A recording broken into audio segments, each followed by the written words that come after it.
Guys, I'm making this video right now because I've seen a lot of information online, sort of misleading, about the Capitol Hill Autonomous Zone. So where I'm standing right now is about, I don't know, maybe a couple blocks from the Capitol Hill Autonomous Zone. I'm not sure how you'd measure it exactly, you know, maybe like 4 or 5 blocks. And if you don't know Seattle, Capitol Hill is more or less the, I don't know what you want to call it, sort of the cool neighborhood, historically the gay neighborhood.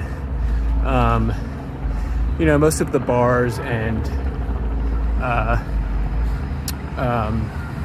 the bars, restaurant scene is really, really strong here. Come here to party, all that stuff, right? And it's also just a regular neighborhood with people who live here and people who, you know, there's schools and grocery stores and all that too. So about a week or so ago, maybe, I want to say it's been a week or maybe just 5 days, the George Floyd protests resulted in some, depending on who you listen to, anarchist type people or far left or just protesters, whatever, group of people taking over a subset of the neighborhood and calling it the Capitol Hill Autonomous Zone, putting up barricades and more or less, depending on what you think, pretending or asserting that it is a, you know, an autonomous region outside the authority of Seattle and the United States. Of course, that is a little bit of an exaggeration because realistically it's just a couple blocks in a neighborhood. If you're familiar with Freetown, Christiania in, I believe it's Denmark, there is a place called Freetown, Christiania, which is a basically a commune, self-governing commune in Denmark. And this place, this Capitol Hill Autonomous Zone, basically, and it's assuming, let's, you know, take a second and assume that it will be successful and not, you know, crushed by you know, a SWAT team or whatever in a week. That is basically, you know, the most successful version of what this thing could be in my eyes.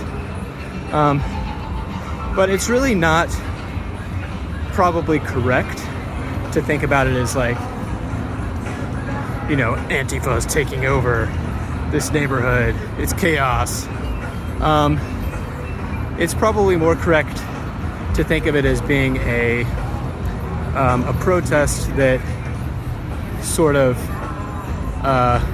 expanded into being a couple of blocks, sort of acting as the base for that protest, and they just haven't relinquished it.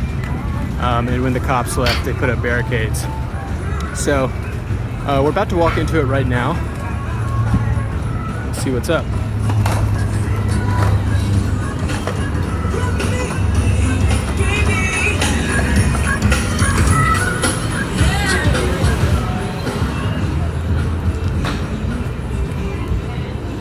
So the neighborhood generally, so as you can see, it's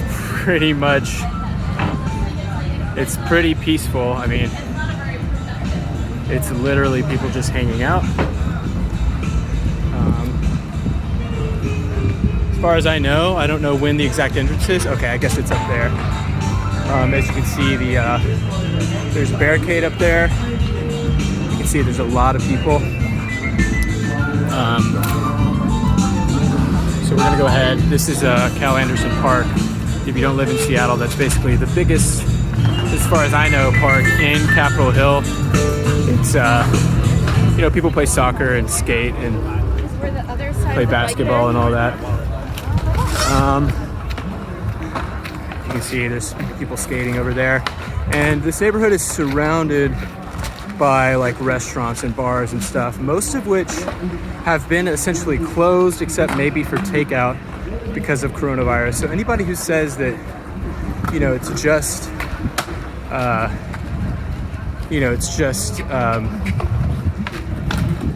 this operation that is like affected the businesses negatively, that's not really true. It remains to be seen what the long-term, you know, sort of business environment of this area will be. But I think it would be a mistake to assume that it has really suffered that much in a unique way because of, you see some people speaking the struggle of a woman. The only thing I would say is that as Latino and black men, we don't often go to mommy and daddy, right? You see somebody sunbathing. We don't often go to mommy and daddy. Tell them, hey mom, dad, as you can see, it's actually really, like 14, 15. When that happened to me when I was 13, they beat really relaxed. They beat a kid down. It would be a stretch to call this, you know, chaos or anything like that. And it's, you know, Seattle summer, so it's a beautiful, really beautiful, really beautiful day. So people aren't just out here because of the Capitol Hill Autonomous Zone. People are out here because it is it's Seattle summer and it's beautiful. Of course, what is different than normal is the level of kind of signage, you know, graffiti, stuff like this is not usually here. You see ACAB there. And by the way, I'm not taking any real side here. I'm not necessarily one of those people that's a huge fan of the, you know, defund police or abolish police thing. I think I understand it, and it could be better than the alternative. It's probably better than the alternative of, you know, doing nothing. But I think that more precise solutions are probably better. I'm more of a reformer than an abolisher, but regardless of my own personal view, and I could come up with other critiques of you know, some of the things going on right now, but if you're somebody who thinks or who has bought into the sort of narrative that, you know, Antifa has taken over Seattle or something like that, I mean, it's just, that's not really, I think, an accurate way to interpret what's going on. So you have somebody here selling hot dogs. Got some couches set up here. I haven't seen a lot of tents. You know, a lot of things that I would consider to be kind of permanent residences. Are you kind of keeping guard or watch here? Oh, I'm just watching the people passing out flyers over there, part of like a right-wing live stream channel. Which one? The two over there. I don't see anybody. They're standing in the middle of the street? Yeah, the guy with the purple backpack, the purple UW shirt in particular. All of his You didn't videos, say white extremes. No, his friends are. He hangs out with Crown Queens. Oh, really? Yeah. You're certain? I'm 100. Yeah, okay. Operation Cold Front. Okay, I just don't want to be throwing around accusations, but I believe you. Yeah. If you were to look up Operation Cold Front, that dude would pop. So do you mind being on camera, or you're pretty much covered, right? I don't really want to get on camera. You want to be on camera? Okay. I respect your wishes. So I was just talking to somebody who was pointing out some apparent right-wingers in the distance. Does this change much at night? Does it become different other than less people? It's always different. But I think I've heard some people say it's like gets shady at night. Like that's not true, Shady? right? Like what? What do you mean by shady? I don't know, dangerous, anything like that. So the only danger I've ever been in was on Sunday night when the cops shot like 200 flashbangs at us in about a 1 minute period. Okay, so the cops then. Yeah, but they are largely absent right now.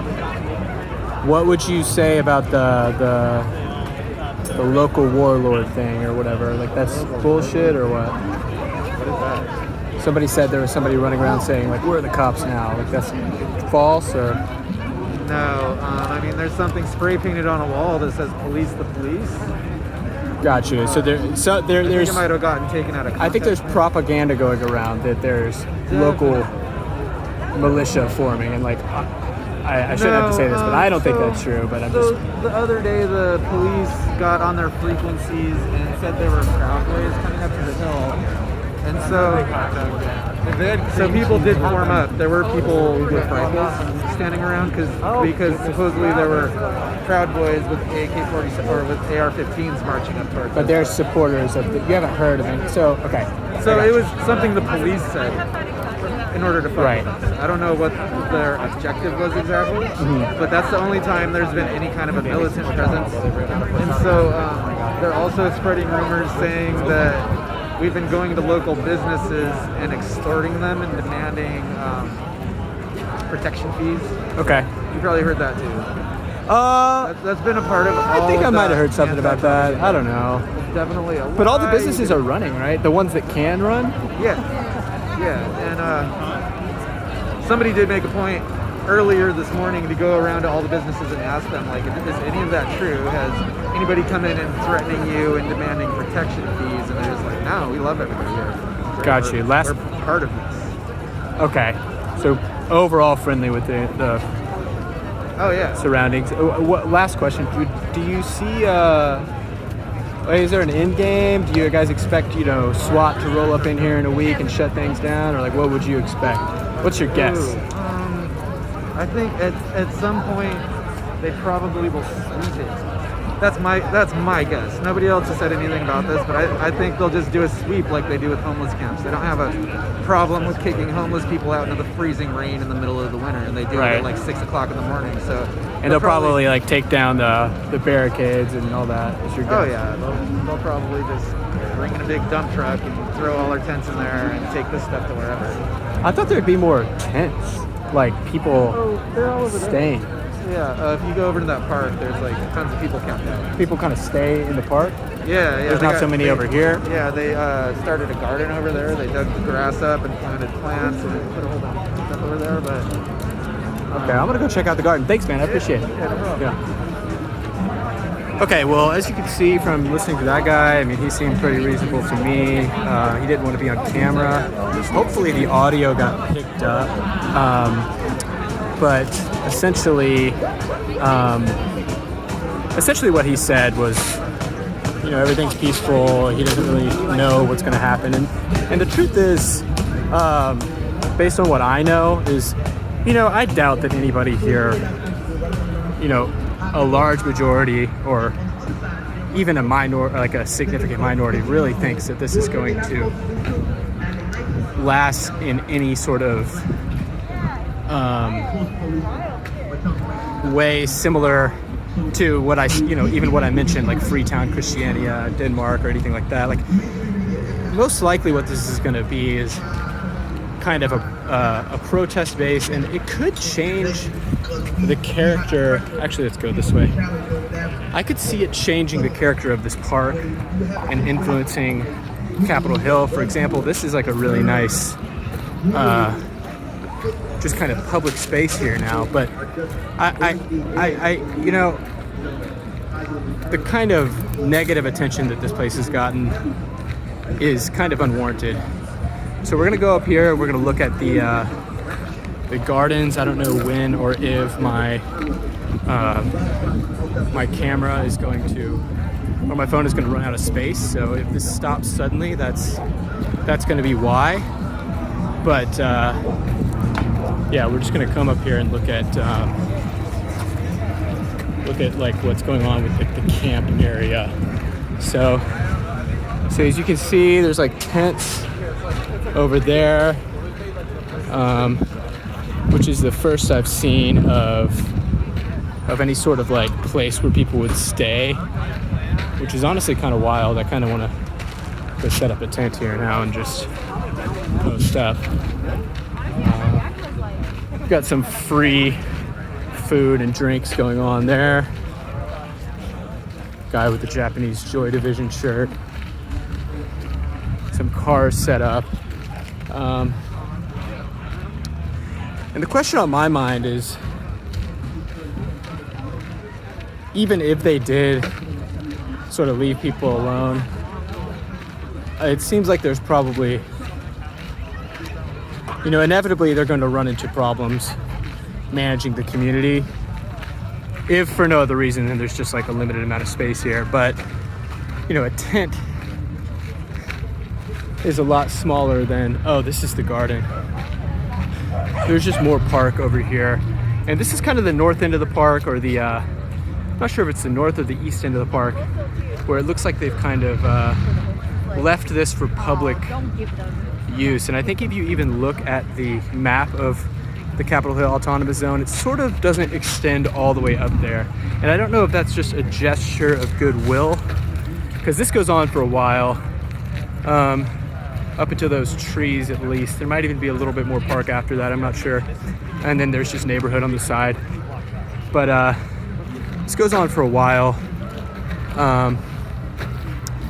And I don't know if it's just like a gesture of goodwill to the neighborhood that they don't kind of expand, or, you could make some hypothesis about how that would work out over time. But this is some kind of, I don't know if it's a historic building, but it's a building that's here in the park, and it's been graffitied up. So some people might not be happy about that. Let's go take a look at the garden here, and then I might shut the video off after that, depending.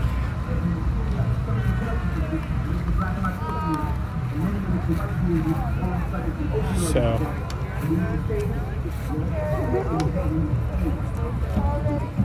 I saw a video of this previously,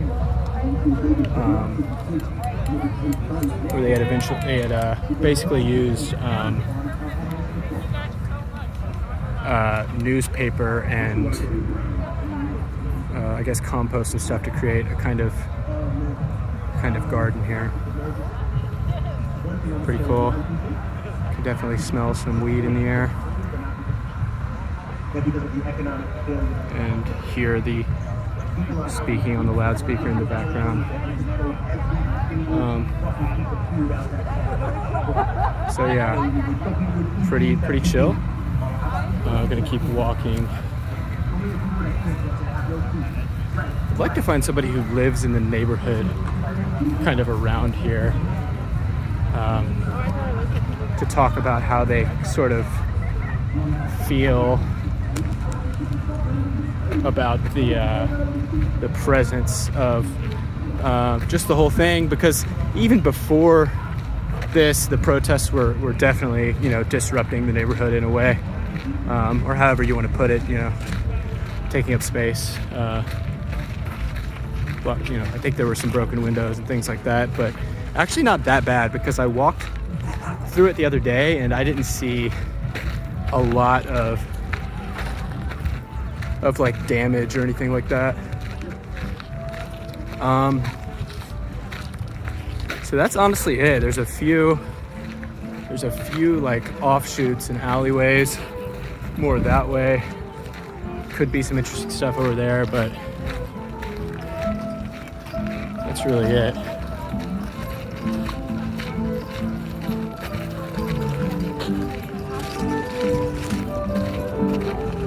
Some dude playing violin.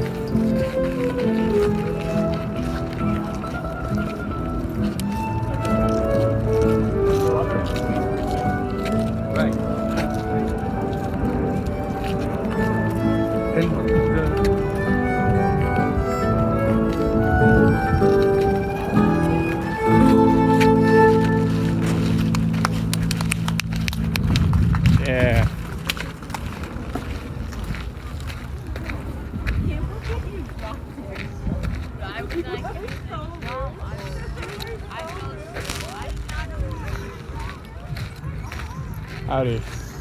Hey, I won't put you on camera, but what do you live in the neighborhood? What is your, do you have like a hot take on everything? Are you just cool with it, or like kind of annoying, or? No, I'm actually very supportive. Supportive, okay. Yeah, pretty much so. That's pretty much what I've heard. Just checking. Yeah. Cool. So I just ran into a guy, looked like he was watching his dog, and he seemed to be supportive of the protest, he said, of the whole thing, really. So, of course, that's just one data point, but I haven't actually heard that many people that were super upset, but I guess, they probably wouldn't be, necessarily out here. I saw some posts on Reddit where people were, mildly annoyed with like not being able to move their cars and stuff, because one thing I don't know if I mentioned before is this is, basically the most popular neighborhood in the core of Seattle, or around, you could argue, in like the greater Seattle area. And so the housing and stuff here is for the most part very, either maybe you get lucky and get something old, but for the most part very expensive. And so, I'm sure there's some people holed up in their expensive apartment that are not, the hugest fan of what's going on, but I did see some people complaining about parking and